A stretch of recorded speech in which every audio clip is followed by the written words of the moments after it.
Assalamualaikum student. But today's topic is greenhouse effect. What is greenhouse effect? Actually होता क्या है कि हमारे सन से आने वाली डिफरेंट रेडिएशन जब ज़मीन के साथ टकरा के वापस रिफ्लेक्ट होती हैं तो रिफ्लेक्शन के प्रोसेस के दौरान कुछ गैसेस क्लाउड्स इन रेडिएशंस को अर्थ के क्लोज ट्रैप करने की कोशिश करते हैं, जिसकी वजह से डे बाय डे हमारी अर्थ का टेम्परेचर इंक्रीज हो रहा है. This is simply known as greenhouse effect. Actually इसका फिनोमिना क्या होता है, हम थोड़ा सा उसकी स्टडी करने की कोशिश करेंगे. Let's suppose this is our earth. हमारे यहाँ पे लेट्स सपोज ओजोन लेयर है और इसके करीब करीब हमारे पास कार्बन डाइऑक्साइड सबसे मेनली गैस काउंट होती है फॉर ग्रीन हाउस इफेक्ट. इसके अलावा नाइट्रोजन के ऑक्साइड्स भी ग्रीन हाउस गैसेस के तौर पे काम कर रहे होते हैं एंड सो ऑन. तो बेटा मीन के करीब करीब ये कार्बन डाइऑक्साइड की कॉन्सेंट्रेशन काफ़ी ज़्यादा होती है, जबकि जैसे जैसे हम ऊपर मूव करते जाएंगे कार्बन डाइऑक्साइड की कॉन्सेंट्रेशन कम होती जाती है, जो कि हमने 2-3 लेसन पहले भी देखा था कि 11 किलोमीटर अगर हम अबाव जाएँ तो 75% हमारा एटमॉस्फेयर यानी गैसेस की मिकदार पूरी हो जाती है. और अगर हम 30 किलोमीटर अबव जाते हैं तो 99% यानी 30 किलोमीटर से अबव हमारे पास बहुत ही कम गैसेस की मिकदार बचती है. तो यहाँ पे कार्बन डाइऑक्साइड हमारे पास ज्यादा है. वैसे कार्बन डाइऑक्साइड हमारे लिए इतनी ज्यादा पॉइजनस नहीं है क्योंकि this is a life gas for plant. अगर प्लांट को कार्बन डाइऑक्साइड अवेल नहीं होगी तो वो कभी फोटोसिंथेसिस का प्रोसेस नहीं कर पाते, ना ही वो हमारे लिए खुराक पैदा कर सकते हैं, ना अपने लिए खुराक पैदा कर सकते हैं, ना ही ऑक्सीजन हमें पहुंचा सकते हैं. So carbon dioxide is a life gas. ये ज्यादातर हार्मफुल नहीं है, ये पॉल्यूटेंट के तौर पे प्रॉपरली नहीं काउंट होती, लेकिन फिर भी इसको पॉल्यूटेंट के तौर पे काउंट कर लेते हैं इस सेंस में कि अगर इसकी मिकदार बहुत ज़्यादा हाई हो और ये हमारे एटमॉस्फेयर में टेम्परेचर को इंक्रीज करने में रोल प्ले कर सकती है. सो बेटा normal concentration of carbon dioxide is a very good sign for us. But अगर इसकी concentration time by time increase करते जाए जैसे कि हो रही है due to different process of burning, जैसा कि हमने लास्ट में देखा different sources who will produce carbon monoxide and carbon dioxide, तो हम इनका दिन ब दिन इस्तेमाल बढ़ाते जा रहे हैं. कार्बन डाइऑक्साइड की मिकदार दिन ब दिन बढ़ती जाएगी. सो सन से आने वाले let's suppose this is our sun. Sun से आने वाली अल्ट्रा वायलेट और विजिबल रेडिएशन जो कि स्मॉलर शॉर्टर वेवलेंथ की होती हैं,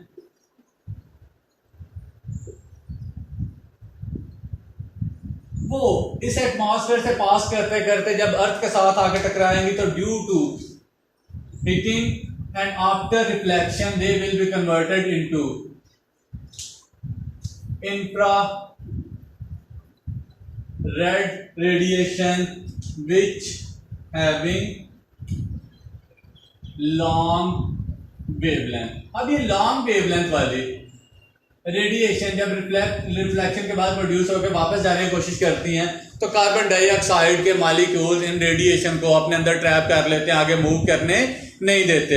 जब ये वाले पार्टिकल इन रेडिएशन को अपने अंदर ट्रैप करेंगे, डेफिनेटली रेडिएशन का ट्रैप होना मीन आप फिजिक्स के 9 चैप्टर के अंदर पढ़ चुके हो, 8 और 9 चैप्टर में, जहाँ पे रेडिएशन ट्रैप होती है एक्चुअली वहां पे हीट प्रोड्यूस होती है. और इन रेडिएशन की ट्रैपिंग की वजह से जमीन के करीब करीब हीट ज्यादा होने का चांस है. इसीलिए आपने देखा था जो फर्स्ट लेयर ऑफ एटमॉस्फेयर है उसके बॉटम पे यानी close to surface of earth temperature ज्यादा था ऑलमोस्ट 17 सेल्सियस, लेकिन जब आप टॉप पे गए थे तो -58 सेल्सियस, क्योंकि कार्बन डाइऑक्साइड की मिकदार टॉप पे बहुत कम है और वहां पे ये वाली रेडिएशन भी रेडिएशन भी ट्रैप नहीं हो रही होती. So close to surface of earth heat और टेम्परेचर का इंक्रीज होना due to presence of carbon dioxide, this is simply known as greenhouse effect. And also this increase of heat day by day, this is simply known as global warming, जिसको check करने के लिए मुख्तलिफ NGOs work कर रही हैं. इसी की वजह से मुख्तलिफ ग्लेशियर जो होते हैं वो टाइम बाय टाइम पिघल रहे हैं. ग्लेशियर यानी ऐसे एरिया जहां से सदियों से बर्फ जमी हुई थी, अर्थ की लेयर बर्फ से जमी हुई थी, ढकी हुई थी, लेकिन ड्यू टू हाई टेम्परेचर अब वो वाली बर्फ भी पिघलना स्टार्ट हो गई है, जिसकी वजह से मुख्तलिफ प्रॉब्लम स्टार्ट हो गई हैं. समंदर का सी का लेवल थोड़ा अबव होना स्टार्ट हो गया, तो ऐसे एरिया जो समंदर के करीब करीब हैं उनके डूबने का चांस भी